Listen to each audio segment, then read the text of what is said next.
ये कहानी है एक इंसान की जिसने 400 से भी ज्यादा दिन तक दुनिया के सबसे बड़े और बेरहम समंदर पैसिफिक ओशन में जिंदगी और मौत की जंग लड़ी, वर्ल्ड रिकॉर्ड बनाया और 14 महीनों बाद वह जिंदा वापस भी आया।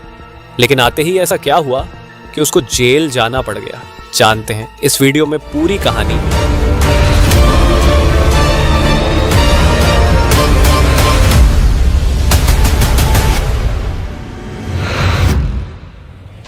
पैसिफिक ओशन का नाम सुनते ही लोगों को पसीने आ जाते हैं। देखें, पूरी दुनिया में 71% पानी है जो डिवाइडेड है 4 ओशन में, जिनके नाम है Atlantic, Pacific, Indian and Arctic. सबसे बड़ा ओशन पैसिफिक है। ये इतना बड़ा है कि जमीन का कुछ हिस्सा जो 165 मिलियन स्क्वायर किमी बनता है, ये अकेला ओशन 148 मिलियन स्क्वायर किमी को निगल सकता है। इस ओशन पर कुछ ही आइलैंड्स हैं जो बहुत ही छोटे हैं और कुछ तो ऐसे आइलैंड्स हैं जिन पर आज तक कोई इंसान जा भी नहीं सका। अब अगर गलती से भी कोई इंसान पैसिफिक ओशन में गुम हो जाए तो उसको ढूंढना तकरीबन नामुमकिन है। पैसिफिक ओशन में 14 महीनों तक जिंदा रहने वाले इंसान का नाम था जोश सल्वाडोर एल्वारेंगा। इस इंसान के पास 7 फुट की छोटी सी बोट थी जिस पर सीधा लेटा भी नहीं जा सकता था, और यह बंदा 1 साल से भी ज्यादा इस बोट पर जिंदा भी रहा। समंदर की बेरहमी का भी मुकाबला किया और वर्ल्ड रिकॉर्ड भी बनाया जो आज तक कोई और इंसान तोड़ भी नहीं सका। जोश सिर्फ अपनी किस्मत से मजबूर था कि वह इस बदतर मुश्किल में फंस गया। यह बात है 2012 की। हौजे 36 साल का एक एक्सपीरियंस मछेरा था जो मेक्सिको के एक गांव कोस्टा अजुल में रहता था। 17 नवंबर 2012 में जोश और उसका एक साथी मिलकर फिशिंग करने निकलते हैं। रोज की तरह अपनी 7 फुट की छोटी सी बोट पर इस बोट पर ज्यादा दूर जाकर मछली नहीं पकड़ सकते थे क्योंकि बोट बहुत छोटी थी जिस पर एक इंजन और एक ही फ्रिज था, तो यहाँ कुछ ही मछलियां पकड़ सकते थे। दोनों ने 30 घंटे में वापस आने का फैसला किया। दोनों निकल पड़ते हैं। मेक्सिको के किनारे से 120 किमी दूर अपना जाल समंदर में बिछा रहे होते हैं कि अचानक एक खतरनाक समुद्री तूफान उनको अपनी तरफ आता नजर आता है। वक्त बचाने के लिए वो जाल को भी वहीं छोड़ देते हैं और बोट को फुल स्पीड पर भगाते हैं। मुसलसल 6 घंटों तक वो किनारे से सिर्फ 20 किमी ही दूर थे कि बोट का इंजन अचानक खराब हो जाता है। उनको किनारा भी दिख रहा था और उनका गांव भी तूफान काफी पीछे रह गया था। उनके पास एक रेडियो था जिसके जरिए उन्होंने अपनी लोकेशन अपने बॉस को भेज दी और जवाब का इंतजार करने लगे। किस्मत इतनी खराब निकली कि रेडियो की बैटरी भी डेड हो गई। एक तरफ वो किनारे को देख रहे थे, दूसरी तरफ अपनी तरफ आते तूफान को जो इतनी शिद्दत से आ रहा था मानो इनको जिंदा ही निकल जाएगा। तूफान के साथ हवाओं की शिद्दत इतनी तेज थी कि उनकी बोट किनारे से दूर होने लगी। कुछ ही देर में किनारा भी मंजर से हट गया और तेज लहरें इनको दूसरी तरफ खींचने लगी। इनके बॉस तक जब वो मैसेज पहुंचा तो बहुत देर हो चुकी थी। बॉस ने एक सर्च पार्टी भेजी इनको ढूंढने के लिए, लेकिन हर गुजरते लम्हे जोश की बोट दूर से दूर होती गई। तूफान की वजह से ये लोग ना तो कुछ देख पा रहे थे और ना कुछ समझ पा रहे थे कि अब वो किस जगह पर हैं और किनारा किस तरफ है। हैरानी की बात यह है कि सिर्फ 5 ही दिन में इनकी बोट किनारे से 450 किमी दूर पहुंच चुकी थी। छोटी बोट होने की वजह से इनको ढूंढ पाना और भी मुश्किल हो रहा था। ना इनके पास कोई फ्लेयर गन थी, ना इनके पास कोई ऐसी चीज थी आग लगाने के लिए ताकि यह धुएं से किसी को सिग्नल देकर बुला सके। दोनों एक दूसरे को देखकर मन ही मन में सोचने लगे कि शायद अब बचना मुश्किल है। 2 दिन पहले ही खाना भी खत्म हो चुका था। मछली पकड़ने के लिए भी उनके पास अब कोई साजो सामान नहीं था क्योंकि जाल वो पहले ही छोड़ के आ चुके थे। दोनों का भूख से बुरा हाल था कि अचानक एक पंछी उनकी बोट पर आकर बैठ जाता है। ये दोनों एक दूसरे की तरफ देखते हैं और एकदम से उस पंछी पर हमला कर देते हैं, लेकिन उसको पकड़ नहीं पाते। दोनों को पता था कि हो सकता है पंछी फिर आए। कुछ ही देर में एक और पंछी आता है। इस बार दोनों बहुत तरीके से उसको पकड़ने का प्लान करते हैं और आखिरकार वो कामयाब हो जाते हैं। और इस तरह दोनों अपनी भूख मिटाने के लिए बोट पर आने वाले परिंदों से अपना गुजारा करते हैं। समंदर का खारा पानी पीने से इंसान की मौत हो सकती है।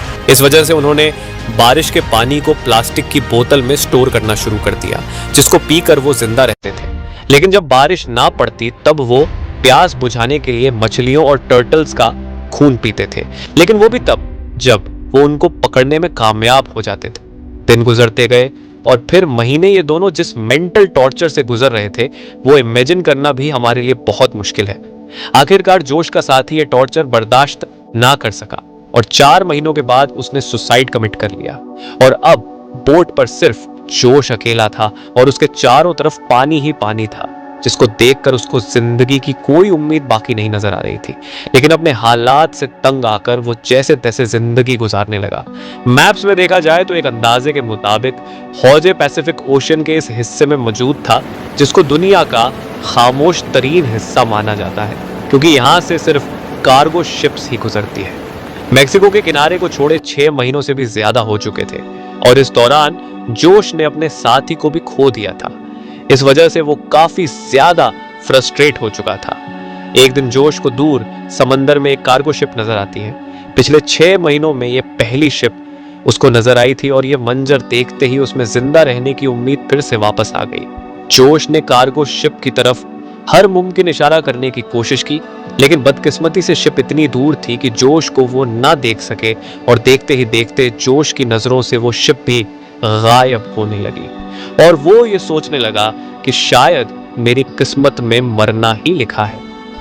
दोस्तों जरा सोचो, 6 महीने तक आप दुनिया की ऐसी जगह पर टक हो जहां पर आपको दूसरा इंसान भी नजर नहीं आता, और अगर एक लंबे अरसे के बाद आपको कोई दिखे लेकिन वो आपको ना देख सके और गुजर जाए तो आपको कैसा लगेगा। 11 महीनों के बाद हौजे अपनी इस छोटी सी बोट पर 8000 किमी ट्रेवल कर चुका था। उसके कपड़े भी फट चुके थे और उसके पास खुद को सनलाइट से बचाने के लिए सिर्फ एक अंडरवेस्ट ही बचा। आखिरकार वो घड़ी आ गई जब किस्मत जोश पर मेहरबान हुई। फाइनली 439 दिन बाद 30 जनवरी 2014 को उसे अपने आसपास नारियल तैरते हुए दिखाई दिया और आसपास कुछ पंछियां भी मंडरा रही थी। ये नजर देखकर वो समझ गया कि आसपास कोई आइलैंड जरूर होगा। फिर उसे दूर एक आइलैंड दिखाई दे रहा था। उस आइलैंड तक पहुंचने के लिए उसे करीब आधे दिन का समय लगा। जैसे ही बोट उस आइलैंड के करीब पहुंचा, वो बोट से जंप करके आइलैंड की ओर तैरने लगा और फाइनली महीनों गुजारने के बाद वो एक ठोस जमीन में पहुंच गया। दरअसल इस आइलैंड को इबोन ओटोनी कहा जाता है, जो कि दुनिया का सबसे छोटा आइलैंड है। ये ऊपर वाले का चमत्कार ही था कि हवाओं का रुख कुछ इस तरह से उसके बोट को मोड़ दिया कि उसका बोट उसे छोटे से आइलैंड की ओर ले गया। अगर वह गलती से इस आइलैंड तक नहीं पहुंच पाता या फिर थोड़ी सी हवाओं का रुख इधर से उधर होता तो वो आइलैंड तक कभी पहुंच ही नहीं पाता, और फिर अगर वह जिंदा बच पाता तो शायद 5000 किलोमीटर दूर फिलीपींस के टापू को ही देख पाता। पर जोश की किस्मत अच्छी थी कि वो इबोन ओटोनी आइलैंड पर पहुंच गया। यह उसके लिए एक वरदान साबित हुआ, मानो मौत के मुंह से निकलकर उसे नई जिंदगी मिल गई हो। थोड़े बहुत एरिया का जायजा लेने के बाद उसे एक घर दिखाई दिया। कुछ देर बाद उस घर से एक इंसान निकल के आया। करीब 14 महीने तक समुद्र में गुजारने के बाद वो पहली बार किसी जिंदा इंसान को देख रहा था। ये देखकर उसके आंखों में आंसू आ गए। उसकी कहानी जानने के कुछ ही देर बाद वहां पर लोकल पुलिस पहुंच गई। जोश अपनी पूरी जर्नी पुलिस वालों को बताया, लेकिन उसके बातों पर यकीन करने वाला कोई नहीं था। भला 438 दिनों तक कैसे कोई एक छोटे से बोट में जिंदा रह पाता, वह भी बिना खाए पिए एक लाश को देखते हुए, जो उसने अपनी बातों को साबित करने के लिए अपने बॉस को कॉल किया, जो उसे मछली पकड़ने के लिए भेजा करता था। उसके बॉस ने भी यह पुष्टि कर दी कि हाँ, जोश मेरे लिए कम करता था और 1 साल पहले वो समुद्र में खो गया था। अब क्योंकि वो किसी और कंट्री में पहुंच चुका था, वो भी बिना वीजा के, इसीलिए कुछ दिनों के कानूनी कार्यवाही करने के बाद उसे वापस मैक्सिको भेज दिया गया। लेकिन यह जर्नी अभी खत्म नहीं हुई थी। जो उसके मित्र, जिनकी आधे रास्ते में ही मौत हो चुकी थी, उनके घर वालों ने जोश के नाम पर केस कर दिया, ये कहते हुए कि जोश ने अपने दोस्त को मार के ही खा लिया होगा। कुछ दिनों के कानूनी दावपेच के बाद जोश को छोड़ दिया गया। उसके कुछ दिन बाद उन्होंने एक बुक 438 डेज पब्लिक किया, जिसमें उन्होंने अपने पूरी कहानी को लिखा था। जाने अनजाने में अपनी जिंदगी को बचाते बचाते उन्होंने एक ऐसा वर्ल्ड रिकॉर्ड बना दिया जिसे तोड़ने की हिम्मत भी कोई नहीं करना चाहेगा। जोश की कहानी हमें इस तरह प्रेरित करती है कि जिंदगी में चाहे कितनी भी मुश्किलें आ जाएं, हर मुश्किलों का समाधान जरूर होता है। वीडियो एंड तक देखने के लिए शुक्रिया। मिलते हैं अगले वीडियो के साथ।